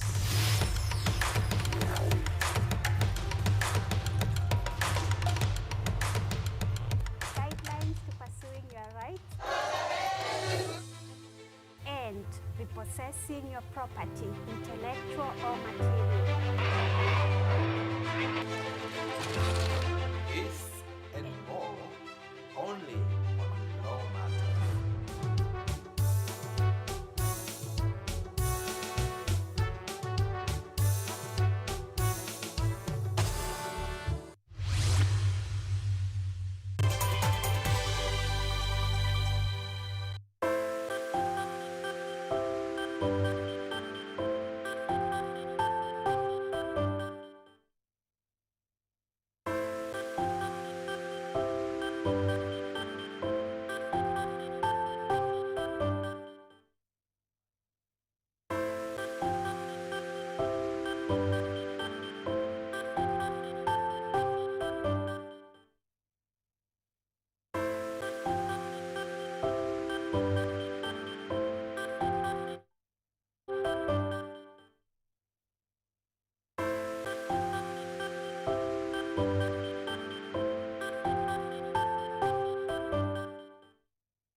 All right, heated discussion here we are having with panelists who will be joining us shortly, or who have already joined us. They'll be joining us with their comments shortly after I read us out what the headlines have to say here this morning. Grab yourself a copy of the dailies. I have the Standard, the Daily Nation, and the Business Daily. As always, if you have the Star, the East African Review, and the People's Daily, let us know what the headlines have to say, and then react to what we're saying here. Let's start with the Business Daily. Why Kenyans do not earn interest on M-Pesa balances. Customers in other countries earn interest on their balances. Only Kenya has a law blocking interest earnings. Millions of M-Pesa and other mobile users in Kenya could be earning interest on their deposit were it not for a 2014 law that blocked it, making Kenyans the only one missing out on this stream of income in Africa. So if you're in Tanzania, Uganda, you're getting interest on the balance that you have in M-Pesa. That's the headline on the Business Daily, and they're showing an image of an M-Pesa agent service at a shop in Mamangina Street. That's the top story on the Business Daily. The Standard this morning, tough questions on Linturi claims fertilizer is good.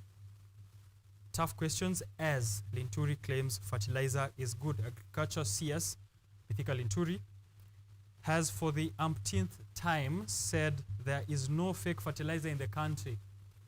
Maybe just 3,000 bucks here and there. However, he admits that, and farmers are telling a different story. Deputy President Rigathi Gachagua is telling a different story. And there's an image there of CS Mithika Linturi next to a bag of fertilizer. Not sure if it's fake or legit, but that's an image of him appearing before the parliamentary committee yesterday, answering the questions as regards to this latest scandal. The fake of it, what's true and what's not.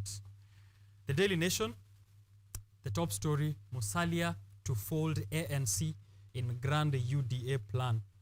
President Ruto's wish to have Kenya Kwanza parties fold into one political juggernaut ahead of the 2027 polls appears to be gaining traction, with the Musalia Mudavadi's Amani National Congress showing keen interest. But the move is likely to ruffle feathers in the DP Gachagua corner, even as Ford Kenya's Wetangula plays hard to get. And there's an image there of the 4 heavyweights of the Kenya Kwanza government: President William Ruto, the leader of the UDA party, Deputy President Rigathi Gachagua,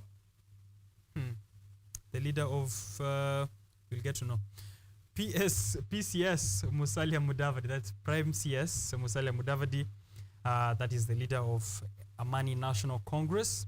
And then we have Speaker Moses Wetangula, Speaker of the National Assembly, who is also the leader of Ford Kenya. Gentlemen, welcome and good morning to Biashara Tuesday. Let's start with Kimani Washira. Habari yako? Yes, good morning. It's been a minute. A minute too. Yeah. And it's a cool morning. Yeah. We are receiving the morning showers after a solar eclipse, and we are happy to be hosted here to discuss and deliberate truthfully the state of our nation. Yes. I'm Kimani Washira, the chairman Kiambu Youth Council. That is an embodiment of youth organizations that advocates, advance the youth agenda in Kiambu County. All right. Thank you for hosting us. Okay, looking good. I love your hat. Thank you very much. Yes. My political signature. That's your political signature. You always have a hat on. Let's go to Dennis Kimani. Good morning. New Year. Yes, Happy New Year. Actually, yes, I haven't seen you this year. Yeah. Happy New Year, Happy Valentine's, Happy Birthday, Happy Easter, Happy Fool's Day. Friday. Yeah? Happy Fool's Day. Yeah, I guess that's every day in this republic. But welcome back to the show. Unaendeleaje, bro? Thank you. I'm well. Yeah. I'm grateful. I am so much humbled and happy to be here today for the state of the nation. A lot to be said, and I hope our sentiments and anything that we'll put on this table will be of help for Kenya and even the world. Yes. Yeah. Even the world at large. Yeah. So I begin with the headlines here. What, who, and where, right? Those are the main things that we look at. What, who, and where. But let's start with who. Who is the editor of the Daily Nation? Because already we have agreed between the three of us that the headline on the Daily Nation, we don't need it. What do you have to say, Kimani? Yeah. It's unfortunate that the editor in general at Daily Nation decided to focus on non-issues about 2027 politics, whereas Kenyans are anguishing we said we have morning showers, but in some parts of the nation, it is flooded. We have Kenyans dying in road accidents. We have a lot of issues affecting the nation, doctor strikes, just to mention a few. Yeah. These are the things that I felt that are pertinent and should have been given airtime in the front page of our Daily Nations. Yes. It is too unfortunate that the political editor decided to view the state of a nation today in a political eye rather than a social eye. This is bringing back the political spirit in the nation, whereas we're supposed to be working and building our economy. Right. 2027 politics, well, is important, but then this is not the right time. Let us have such headlines in 2026, whereas these stories should not even be should be in the center pages where there are a lot of adverts and not in the front page. Yes. It is just, I think it is to be specific and truthful. Daily Nation today, you have let us down. We know you have the best editors, but today they have failed us. You have failed us. For sure, they you do have some failed good the headlines nation. actually. But today, ANC, how is Amani National Congress a point of interest at the front of the headlines? Dennis Kimani, what do you have to say there? I think this, like how my friend has said about it, this is a 2027 vision. But again, I want to tell the editor, you don't put somebody like deputy president there, because that is narrowing those people who are in that picture. All of them have parties, but only that guy it doesn't have anything. So why are we putting him on the question? Yeah, so if you're talking about parties, then he shouldn't be here actually. Shouldn't be there. So this headline should not be there. Should be actually at the back of the page. Yeah, for sure. This should have been a backstory. I wonder what is the backstory. New school textbooks on the way in first CBC review. Senators threaten to starve governance of cash for snubbing summons. Don't you see those are very important Those matters? are important stories, especially in Nairobi County, where apparently Governor Sakaja is notorious for not appearing in front of Senate committees, such as the Senate Public Accounts Committee, which issued a summon for him to appear for yet an umpteenth time over questionable expenditure of 76 billion by the Nairobi County government between 2020 and 2022. But he hasn't appeared because he's outside of the country. Last time I hear when they summoned him, he was celebrating his birthday in South Africa. He was in TikTok. So, so those are the stories that should have been the priority. So can we say then that the Standard has it today? Yeah, I would say that for the dailies, the Standard has captured my eye and also the listeners' eye, because tough questions as Rinturi claims fertilizer is good. Indeed, we all listened to Rinturi yesterday discussing about fertilizer, and we also know that what the president said yesterday, mambo ni matatu kwa to those people who are involved in this fertilizer scandals. We also know that the deputy president talked about 5,000 bags, whereas Rinturi is talking about 3,000 bags. So there is a tough question about all these scandals. And also, as a Kenyan, I'm asking this: who is that person who is economically sabotaging our nation? Because if we don't have stable food baskets, then the prices of food is going to skyrocket in the near future. So those who are involved in these scandals, and Rinturi is saying that it's not good, it's not fertilizer, that we don't have fake fertilizers, but the farmers are giving a different narrative. And it's good that it deserves to be on this front page, and also it deserves to also have 4 or 5 pages inside, hearing to what the president said yesterday, to what Rigijis has been saying, and to what Wanjiku is saying, because he's the most affected. I understand that the president yesterday promised that anybody who is involved, who has been affected by this fake fertilizer, is going to be compensated. But my question remains: are we going to be transparency in doing that, or we are also going to have other cartels in NCPD rewarding those who never bought those fertilizers? That is the question of the day. Question of the day. Very important question there, actually, given that already the Kenya Bureau of Standards suspended 8 employees over the issuance of certification and marks of quality to 2 companies which are linked to that substandard fertilizer. And Agriculture CS Mithika Linturi is sticking to his gun, saying there's not much fake fertilizer, as you've heard there, just 3,000 bags. According to him, Rigathi Gachagua, deputy president, actually had said 50,000 bags only. So there's that breakdown in terms of communication. Dennis Kimani, I have a question for you here regarding this, the fake of it all, right? Government, the Standard in page 6 is calling it government ping pong on fake fertilizer as MP's probe case. Before we get into that story, wacha nikosoe tena editor wa the Standard. We already dealt with the editor of the Daily Nation. The Standard says this story is on page 4 and page 5. But when you flip the pages, page 6. It's on page 6 and page 7. Page 4 and 5, again, politics and then an advert. So ni kama kuna watu wamelala kazi, editors wamelala kazi pale Standard, Mombasa Road na Nation, but maybe it's the solar eclipse. Yeah. But some visibility issues. Yeah. I will start it from where the Senator of Nairobi, Sifuna, started. They were in a table with Kagusha some other day, where he said that half of the Kenya Kwanza MPs are confused, and it can really be shown in this fertilizer case, because from even the hierarchy of the leadership, everybody has their own data. Where is the data coming from? And this is a matter of urgency, because we see farmer number 1, the president of Kenya. Just the other day, we have seen him in his farm having good fertilizer. Why Kenyans, the typical Kenyans, why are they getting the... He was trying to prove that there's no fake fertilizer, and as you can see, I am using it to plant. I'm telling you, Richard, the people who are complaining about fertilizers are not at my age. Me, I'm doing compost. I don't know about fertilizer. The people who are complaining about fertilizer are elderly people in Kenya. There are people who have engaged with fertilizer not even for less than 30 years, 40 years. So these people know ni mbolea ya udongo. Why are you giving people stones? food security will not be reached unless the government must be transparent with everybody.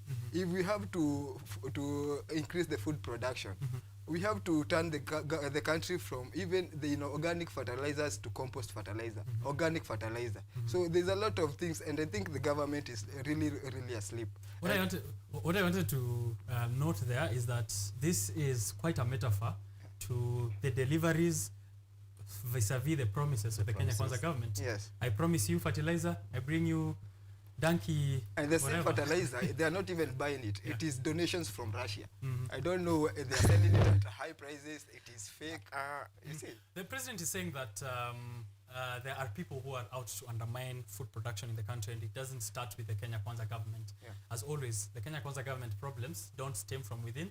They all come from outside, either from the previous regime, which he was a part of, but now, even in food security, he says there are fraudsters and is going to deal with them. Kimani Wachira. Before we talk even the fraudsters, today I also want to congratulate the broad journalist who brought this up. Yes. He's as broad as you, truthful as you, and unapologetic as you are. Yes, thank you. John Aran Namu. He's fearless. He's facing these cartels heads on. He brings back the spirit of Michuki, that things need to be done in an orderly manner. Yes. He went to the committee, tabled his facts, and most of these facts are in contrary with what the ministry has. In fact, the CS yesterday downplayed him and the entire African ancestry media because saying that this is a soil stabilizer. That's why they are saying that the numbers that's why the number differs.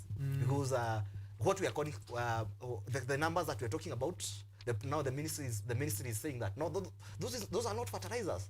Those are soil stabilizers. Yes. But Wanjiko in Kwaregi village. What are farmers saying? That is what I'm talking about. Wanjiko in Kwaregi village. Collins KE in Nandi, where he plants maize, does not know the difference between soil stabilizers and fertilizers. If he goes to the government stores and asks for fertilizer, they should be given and fertilizer. Given a soil stabilizer. He thinks it's fertilizer and applies it as fertilizer. So I want to directly speak to this. It shows the failure in the government and in your ministry, to be specific, in not addressing and also doing civic education in terms of agriculture. Farmers need to know about those soil stabilizers. I in fact came to know of them yesterday or the day before yesterday. And I thought that every fertilizer is fertilizer. I didn't know we need to stabilize soil. And he's the guy from climate and agriculture. Did you know about soil stabilizer? I have never heard of that. I'm hearing it for the first time. Soil stabilizer. So if we who have gone up to what is considered the epitome of education, that is universities in Kenya, are not aware of soil stabilizers. What about a Mama Mboga, who is the backbone of this government? I think that we need to be tough, and not only tough on words, but on actions. Right. Yes, the president yesterday, as I finish, talked about Mambo ni Matatu. We need to implement the first Mambo ya Kwanza. Take this to court, people to court. Let them not be granted bail, because even though you are innocent until proven guilty, this is economic sabotage, and it's going to affect both the Kenya Kwanza and anybody else in this nation, Kenya Kwanza supporters and the opposition. Yes. Because this is economical sabotage. I have to mention though, as according to Namu, who told the committee yesterday, that these investigations began from 2018 and they span across from the Jubilee time all the way to this point. So refuting the claims that this isn't fake fertilizer beats the point of an investigation which has been running for the longest. However, a very interesting statement as we close up on that fake fertilizer story is Nandi Senator Samson Cherargei, who says that the overcrowding in these facilities is what has led to corruption and has led to infiltration of substandard imports, and that President William Ruto should allow this subsidized fertilizer program to run throughout the year, and so that people can go in few numbers wanasema sisi ndio tuko wengi tukienda hizi fertilizer hadi inabidi yule mwenye anatupatia ana fix in a stabilizer here and there. Now it's our problem. Now it's back to us. According to the KBS, Kenya Bureau of Standards CEO Esther Ngari Kebs, call it KBS, Kebs CEO said that there had been a tip-off on 5,840 bags of fake fertilizer. And I'm imagining if these are bags of fertilizers whose tip-off has come up just around this past 2 years, from 2018 to now, how many years are those? That's a lot of fake fertilizer moving out there. The entire Uhuru regime, because he started 2017 on August, so just a few months to 2018. So I got myself wondering if we've been having this issue from 2018 to this point, will it be possible that this is the direct cause of the kind of high prices we have on food products and food items in the country? I'm still struggling to find the fertilizer news on the Standard. That's another on the Standard. On the Daily Nation. It is not there. Oh, not at all. Not at all. Wow. I cannot see any. That's a shocker. But for that, I think let the country be serious, by the way, because Kenya is known. The main economic activity of Kenya is agriculture, and if the backbone of the economy, and if we spoil this, what do you expect of Kenya? Technology is something that is coming as a secondary thing, economy for Kenya. So if we become serious with agriculture, we are going back to the Singapore of 1978 when Kenyatta was dying. He left Kenya with a lot of food. So that is production is about the country. The only thing that the government can do, take doctors, veterinary, farmers to have doctors. They have good fertilizer so that we can produce a lot of food. When you go to Mathare, people are still dying of food. Even in the most fertile areas, we are still seeing people don't have food in the granaries. Why? What has come? Rains are here. People have not cultivated because they have not fertilizer. You cannot plant without fertilizer. You see, I think just to say and to request the government, let's be serious, kidogo. Agriculture is our main source of income, and I'm imagining if I was the government and mtu aguze where I earn from the most, I will be all up in arms. This shouldn't be something that. And that's why you see they are on Okiya Mtata's neck, because he has touched where they have money, the treasury. We are coming to that. I would say that even the ministry, the minister needs to apologize to Kenyans. Because as we have said, and you have correctly mentioned, that agriculture is not only for food production in Kenya, but we also export. And we have had some of these fake fertilizers that are used are affecting the quality of our exports. We saw that recently some of our avocados were banned. Is it because of what we are using as manure? They said they were not organic, right? You see, this problem stabilized.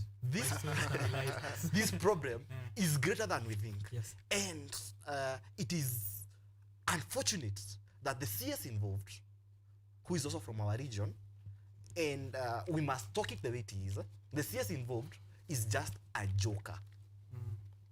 And in the words of Isaac Mwaura, which I've now coming to I'm visualizing them, that the government or any government does not reward competence but royalty. Yes. We need to rethink about our priorities and about the individuals in ministries and departments. Because if you have a joker, and there's a man I know, and in fact, okay, I didn't campaign for him when I was in Meru, but I know him. We have met with him. When I call him a joker, I know he's a joke. The way he handles issues did not deserve him to have a seat at the cabinet. He's a loyalist, as you said. We are rewarding loyalists, not competent people. Talking of incompetence, let's speak of living within our means. President William Ruto, while launching a 45 billion cement farm in West Pokot, and I have to say, coincidence or not, this is coming just after he signed into law the housing levy for affordable housing. But away from that, 45 billion cement farm is being set up in West Pokot. President William Ruto was there with DevKey Group of Companies chairperson, Dr. Narendra Raval, and mining CS Salim, who are pictured here in page 10 of the Daily Nation. And this was also accompanied by West Pokot County government officials, including Governor Simon Kachapin. A lot of remarks were made yesterday. Mambo matatu, as always, seems to be the slogan of President William Ruto. Mambo matatu ambayo yali show up in this conversation yesterday. One was that issue of fertilizer. We've already dealt with it. Two is to live within our own means, which touches on doctors. So I'll reserve the cement and the affordable housing conversation for last, which also includes that extension of term limits to 25 years. There was so much happening in just one launch of a cement factory. President William Ruto just came out with his whole journal for the month and laid out what he's been thinking. So first, he talked about fertilizer. Two, that we should live within our own means. And he's directing this to the doctors who are on strike. KEM, PDU, and clinical officers have been on strike. Doctors are now in their 27th day. We are going towards a full month of no services in hospitals. I saw sentiments from various hospitals across the country.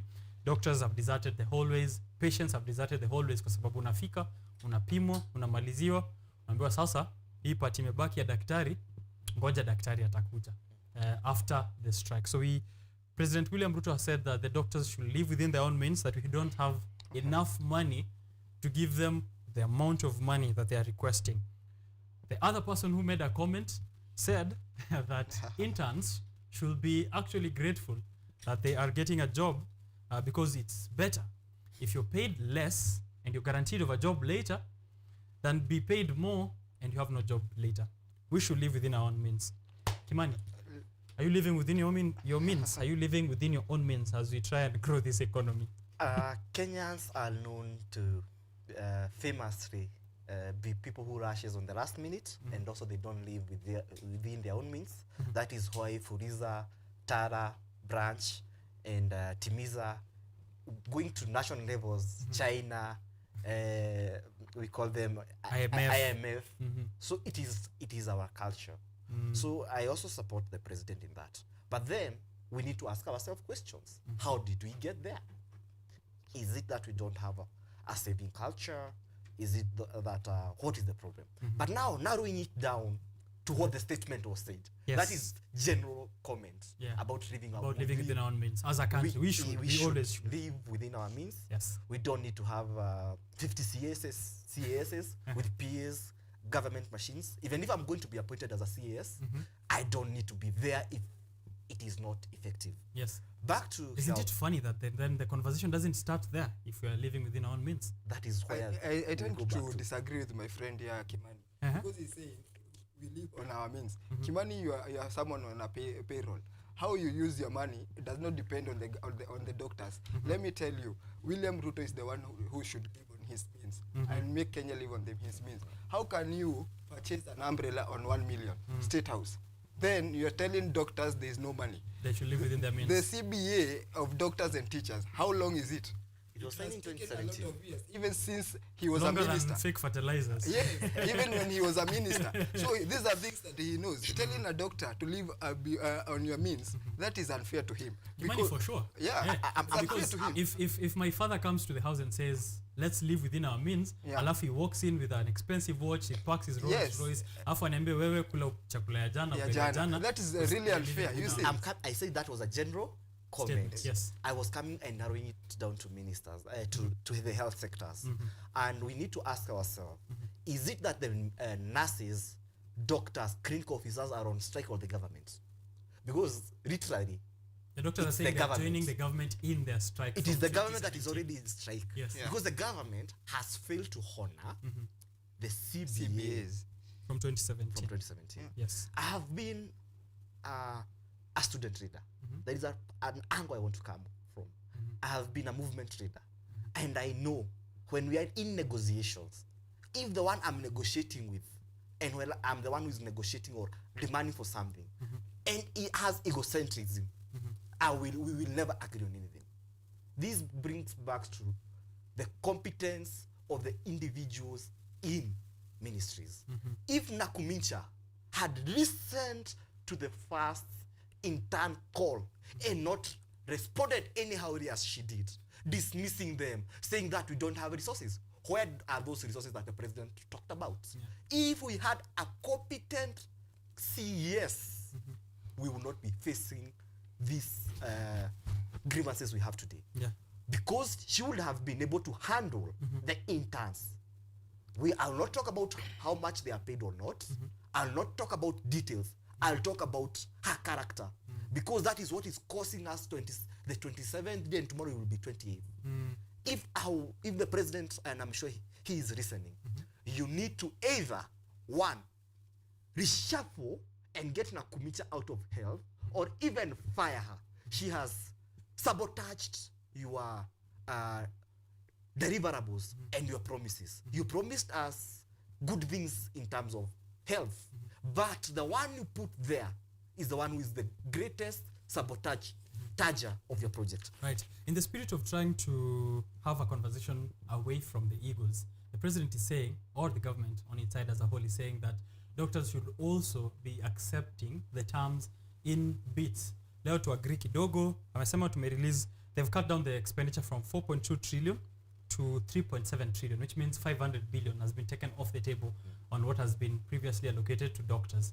And it's funny because this is the amount of money that President William Ruto said he's trying to cut down from his expenditure in government. And he's taking it all from